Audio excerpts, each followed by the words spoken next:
नमस्कार दोस्तों, स्टडी आई 8 में आप सभी का स्वागत है। आशा करता हूँ आप सब अच्छे होंगे और आपकी तैयारी शानदार चल रही होगी। तो आज हम एसएससी जीडी के परीक्षाओं से संबंधित महत्वपूर्ण प्रश्नों को लेकर आए हैं। तो अगर आप इस चैनल पर नए आए हैं तो मेरे चैनल को सब्सक्राइब, लाइक और कमेंट करें। तो देर ना करते हुए अब वीडियो को शुरू करते हैं। आज का मेरा जो पहला प्रश्न है, कृषि की शुरुआत कब हुई? ऑप्शन ए 17,000 से 23,000 BC, ऑप्शन बी 27,000 से 33,000 BC, सी 7,000 से 13,000 BC, डी 700 से 1300 BC। आपको बताना है कि कृषि की शुरुआत कब हुई।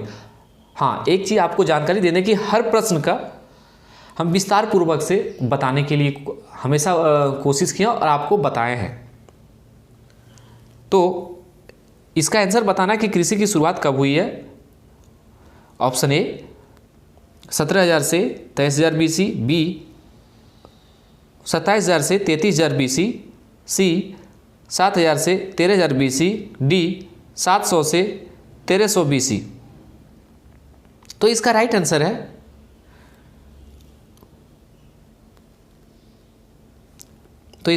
है ऑप्शन सी 7,000 से 13,000 BC में कृषि की शुरुआत हुई है। वहीं इसके बारे में ज़रा विस्तार से जान लें कि नवपाषाण काल में ये कृषि का कार्य, नवपाषाण काल जब शुरू हुआ था, जब मनुष्यों कुछ समूहों में खानाबदोश शिकारी सामूहिक जीवन शैली को पूरी तरह से खेती के शुरू करने के लिए छोड़ दिए थे। हो सकता है कि मानव पौधों को जंगली पौधे पर रखने की जीवन शैली से पूरी तरह से संक्रमण करने के लिए सैकड़ों, यहाँ तक कि हजारों साल लग गए हैं। छोटे छोटे बागानों बाद में बड़े फसल वाले खेतों को रखने के लिए कृषि का जो इतिहास है, हजारों साल पहले का जो शुरू हुआ था, वो पहले शुरू हुआ था। कम से कम 1,05,000 साल पहले शुरू हुए हैं। जंगली अनाज को इकट्ठा करने के बाद नवजात किसान ने लगभग 11,500 साल पहले उन्हें रोपना शुरू किया है। वहीं बात करें तो 10,000 साल पहले सुअर, भेड़, मवेशियों को पालतू बनाया गया था। वहीं बात करें आज के दूसरे प्रश्न की, तो भारत के लोगों की वसा में पाया जाता है। ऑप्शन ए 1 से 12 ppmdt, बी 1 से 30 ppmdt, सी 31 से 50 pmdt, डी DDT बिल्कुल नहीं। तो इसका राइट आंसर है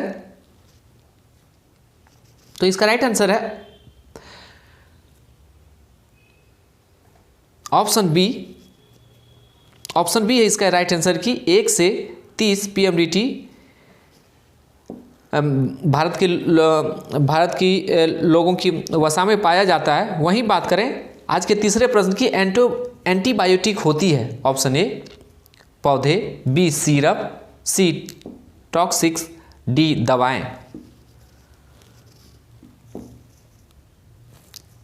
तो इसका राइट आंसर है ऑप्शन डी, एंटीबायोटिक क्या होती है? दवाई होती है। वहीं बात करें इनके विस्तार से रूप में कि आम उपयोग में प्रतिजैविक या एंटीबायोटिक एक पदार्थ या एक यौगिक है जो जीवाणु को मार डालता है या उसके विकास को रोकता है। प्रतिजैविक रोगाणुरोधी यौगिक का व्यापक समूह होता है जिसका उपयोग कवक और प्रोटोजोआ सहित सूक्ष्मदर्शी द्वारा देखे जाने वाले जीवाणु के कारण हुए संक्रमण के लिए इलाज के लिए होता है। वहीं बात करें आज के चौथे प्रश्न की, प्राकृतिक कीटनाशक एंजाडिरकटिन होता है। ऑप्शन ए तंबाकू से, सी ऑप्शन बी नीम से, सी आम से, डी पपीते से। तो इसका राइट आंसर है ऑप्शन बी नीम से। नीम से प्राकृतिक कीटनाशक एंजरटेडिन कठिन होता है। वहीं बात करें कि प्राकृतिक कीटनाशक के रूप में प्रयुक्त एंजाटिर कटिन लिमोवाइड समूह का एक रासायनिक यौगिक है। द्वितीय मेटाबॉलिक लाइट राजाडीन नामक बीजों से उपस्थित होता है, बीजों में ये उपस्थित होता है। वहीं बात करें कीट भक्षी पौधा है, ऑप्शन ए अमरबेल, बी पीचर प्लांट, सी गुलाब, डी नागफनी। तो इसका राइट आंसर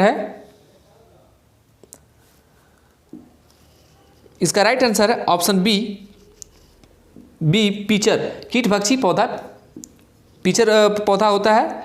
वहीं बात करें कि कीट भक्षी पौधे मांसाहारी पौधे होते हैं जो कीटों के सेवन से अपना पोषण प्राप्त करते हैं और इस तरह से पौधे में पत्तियां को एक जाल बनाने के लिए संशोधित किया जाता है जो कीड़ों को पकड़ते हैं।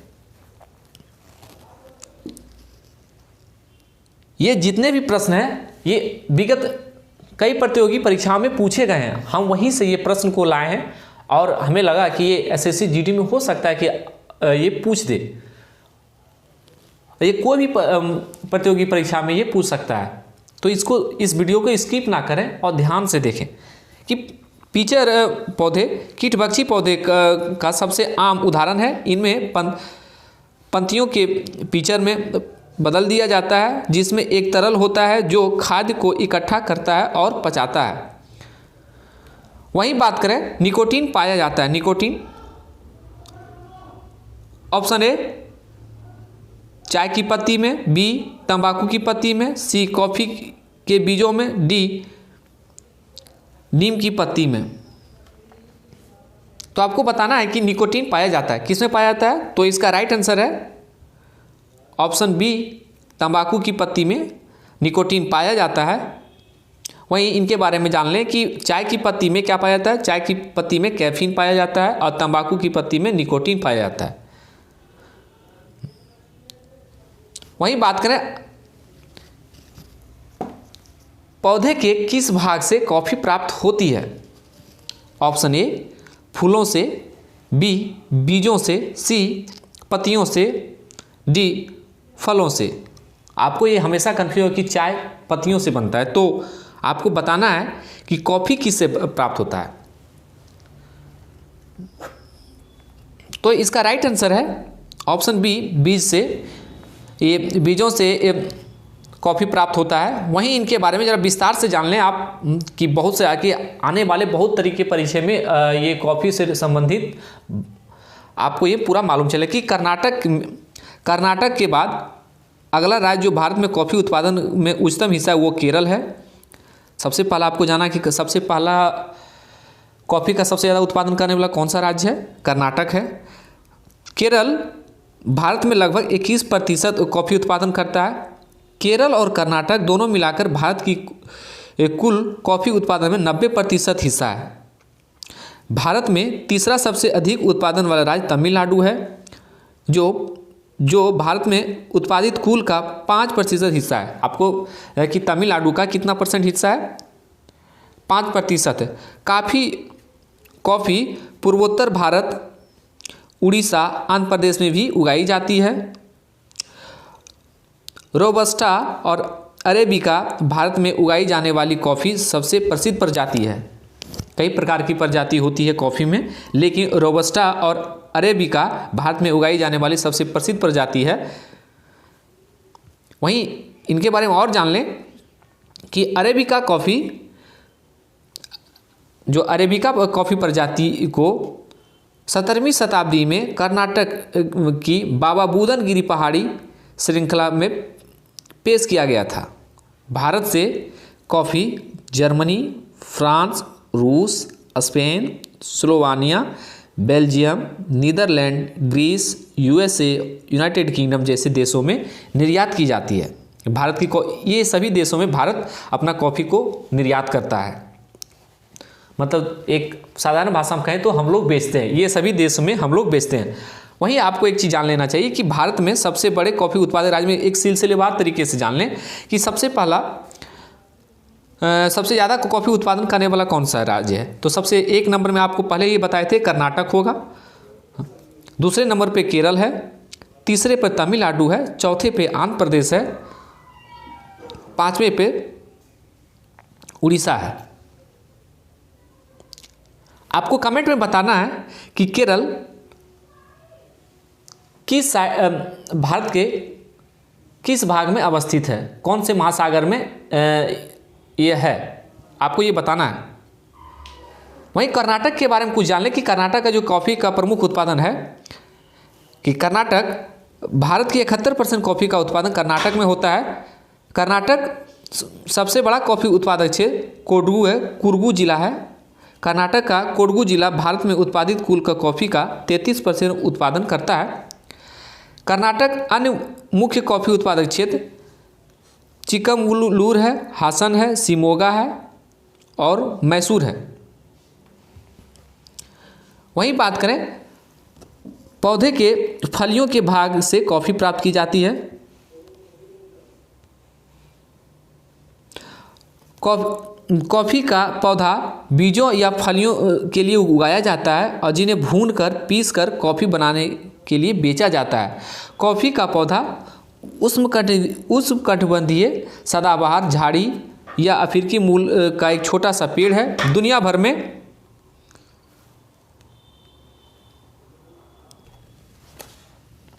वहीं बात करें तो दुनिया भर में 2 प्रमुख प्रकार की कॉफ़ी का आनंद लिया जाता है, अरेबिका और रोबस्टा। अरेबिका फलियां चपटी और अधिक लंबी होती है और अत्यधिक व्यापक रूप में उपलब्ध है, लेकिन यह कीटों के प्रति नाजुक और कमज़ोर होती है। जैसा कि नाम से ही पता चलता है कि रोबस्टा कीटों और बीमारियों के प्रति अधिक मजबूत होती है। रोबस्टा कॉफ़ी उत्पादन के लिए सस्ती होती है और इसमें अरेबिका की तुलना में कैफीन की मात्रा दुगनी होती है। तो आपको एक चीज़ जान लें कि अगर प्रश्न दे दिया जाए कि किस कॉफ़ी में तुलनात्मक में कौन से कॉफ़ी में सबसे अधिक मात्रा में कैफीन पाई जाती है, तो आपको याद रखना होगा कि अरेबिका की तुलना में रोबस्टा में कॉफ़ी की मात्रा कैफीन की मात्रा अधिक पाई जाती है। वहीं बात करें आज के 8वें प्रश्न की, तो प्रथम जीव की उत्पत्ति हुई। ऑप्शन ए पृथ्वी, बी हवा में, सी जल में, डी किसी अन्य ग्रह पे। आपको बताना है कि जब पृथ्वी का निर्माण हुआ तो प्रथम जीव की उत्पत्ति हुई, कौन से जीव कहाँ पे उत्पत्ति हुई, पृथ्वी में, हवा में, जल में, किसी अन्य ग्रह में। तो इसका राइट आंसर है ऑप्शन सी जल में। जल में प्रथम जीव की उत्पत्ति हुई है। वहीं बात करें इनके विस्तार से, तो पृथ्वी पर लगभग 2 अरब वर्ष पूर्व हुआ है। जो पृथ्वी का उद्भव हुआ है 2 अरब वर्ष पूर्व। प्रारंभ में यह जीव एक कोशिकीय और 33 थे। बाद में बहुकोशिकीय जीवों का विकास हुआ जो कि यूकैरियोटिक कोशिका वाले होते हैं, जबकि जीवाणु तथा नीले शैवाल साधारण किस्म के प्रोकैरियोटिक कोशिका वाले होते हैं। वहीं बात करें, ये बहुत महत्वपूर्ण प्रश्न है क्योंकि आने वाले परीक्षा में भी पूछ दिया जाता है कि अभी खाड़ी देश बहुत चर्चित में कि कुवैती महिलाओं को संसदीय चुनाव में वोट डालने का अधिकार कब प्राप्त हुआ। ऑप्शन ए 2003, बी 2005, सी 2006 में, डी 2008 में। तो कुवैती महिलाओं को संसदीय चुनाव में वोट डालने का अधिकार कब प्राप्त हुआ है? तो इसका राइट आंसर है ऑप्शन बी 2005 में। 2005 में कुवैती महिलाओं को संसदीय चुनाव में वोट डालने का अधिकार प्राप्त हुआ है। वहीं इनके बारे में जरा विस्तार से जान लें कि 17 मई 2005 को कुवैत संसद ने बहुमत से महिलाओं को मताधिकार दिए जाने से संबंधित कानून को पारित किया था। इससे संबंधित प्रस्ताव में पक्ष में जहां तक 35 मत पड़े थे, वहीं 23 जो है विपक्ष में वोट पड़े थे। इसके 4 साल के बाद 2009 में 4 महिलाएं संसद में चुनी गई थी। खाली इसमें एक डेट याद रखना है कि कब कुवैती महिलाओं को वोट देने का, संसद का वोट देने का अधिकार दिया गया। तो सिर्फ 2005 एक मंथ या वर्ष याद रखना है और ज़्यादा इसमें नहीं। आज का 10वां प्रश्न है कि मोहम्मद गजनी किस वंश में उत्पन्न हुआ था। ऑप्शन ए गुलाम वंश, बी यामनी वंश, सी गोर वंश, डी मंगोल वंश। ये बहुत महत्वपूर्ण प्रश्न है कि मोहम्मद गजनी किस वंश में उत्पन्न हुआ था। तो इसका राइट आंसर है ऑप्शन बी यामनी वंश में मोहम्मद गजनी उत्पन्न हुआ था। वहीं बात करें इनके विस्तार से तो मोहम्मद गजनी सुबुक्तगीन का पुत्र था और यामनी वंश में उत्पन्न हुआ था। मोहम्मद गजनी 27 वर्ष की अवस्था में 998 ईसा में गद्दी पर बैठा। बगदाद का खलीफा अल आदिर बिल्लाह ने मोहम्मद गजनी के पद को मान्यता प्रदान करते हुए उसे यमीन उद दौला तथा यमीन उल मिल्लाह की उपाधि दी थी।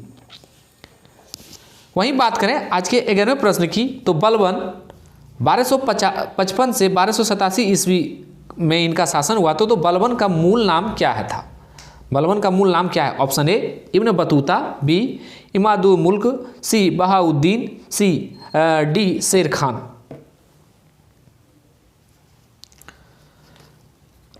तो इसका राइट आंसर है ऑप्शन सी बहाउद्दीन। बलबन का मूल नाम बहाउद्दीन था। और आपको कमेंट में बताना है कि शेर खान किनका नाम था। वहीं बलबन के बारे में जरा जान लें कि बलबन गुलाम वंश का शासक। बलबन का वास्तविक नाम आपको मालूम चलेगा कि बहाउद्दीन था। वह इल्तुतमिश का गुलाम था। बलबन 1266 ईस्वी में गयासुद्दीन बलबन के नाम से दिल्ली की गद्दी पर बैठा।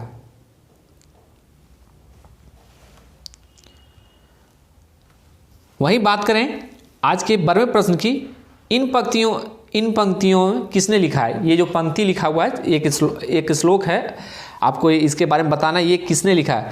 बहुते देखे परी औलिया, पढ़े किताब कुरान, कहे हिंदू मोही राम प्यारा, तुके कहे रहीमान।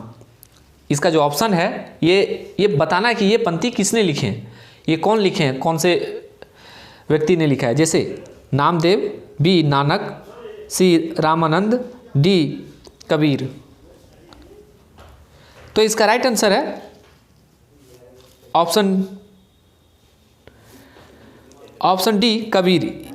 इस पंक्ति को कि कबीर ने लिखे हैं कि बहुते देखे परी औलिया, पढ़े किताब कुरान, कहे हिंदू मोही राम प्यारा, कुरके कहे रहीमान। इस पंक्ति को कबीर ने लिखे हैं। वहीं बात करें कि कबीर का जो जन्म हुआ था 1425 ईस्वी में एक विधवा ब्राह्मणी के गर्भ से हुआ था। और इन्होंने जाति प्रथा, धर्म कर्मकांड, ब्राह्म अम्बेडकर, आडंबर, मूर्ति पूजा, जप तप, अंतरवाद आदि का घोर विरोध करते थे कबीर जी। और वे जो कबीर थे वो एक ईश्वरवाद मतलब एक ईश्वर पे आस्था रखने के व्यक्त और निरंकार ब्रह्मा की का ये जो उपासना का ये महत्वपूर्ण देते थे। वहीं बात करें आज के 13वें प्रश्न की, एक प्रशासनिक इकाई के रूप में बिहार का बंगाल में विलय कब हुआ। ऑप्शन ए 1719 ईस्वी, बी 1911 ईस्वी, सी 1819 ईस्वी, डी 1636 ईस्वी। तो इसका राइट आंसर है ऑप्शन बी 1911 ईस्वी। 1911 ईस्वी में बिहार को बंगाल में विलय किया था लॉर्ड कर्जन के शासनकाल में। 1905 में जो जो बंगाल का विभाजन होने के बाद पुनः ये लॉर्ड हॉर्नी के समय ये 1911 में बिहार को बंगाल में विलय हुआ था। वहीं बात करें आज के 14वें प्रश्न की, नया पोस्ट ऑफिस एक्ट 1854 किसने पारित किया था? ऑप्शन ए वी वर्नर, बी M.H. डाइवेल, C Lord William Wellington, D Lord Dalhousie. तो इसका राइट आंसर है option D Lord Dalhousie. Lord Dalhousie ने नया पोस्ट ऑफिस एक्ट 1854 पारित किए थे। वहीं बात करें लॉर्ड डलहौजी ने 1854 ईस्वी में नया पोस्ट ऑफिस एक्ट पारित किए। भारत में पहली बार डाक टिकट का प्रचलन प्रारंभ किया।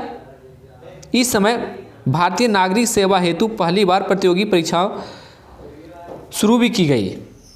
वहीं बात करें आज के अंतिम प्रश्न की, वर्नाकुलर प्रेस एक्ट 1878 में किसने पारित किया? Option A Lord Dalhousie, B Lord Lytton, C D Morris, D Lord Ripon. तो इसका राइट आंसर है option B Lord Lytton. Lord Lytton ने वर्नाकुलर एक्ट प्रेस को पारित किया था और हटाया किसने था ये आपको कमेंट में बताना है। वहीं इनके बारे में जरा विस्तार से जान लें हल्का सा कि 1878 ईस्वी लॉर्ड लिटन ने भारतीय समाचार पत्र अधिनियम पारित कर दिया था और भारतीय समाचार पत्रों पर कठोर प्रतिबंध लगा दिया था। तो आज के लिए बस इतना ही and thank you for watching study आई8।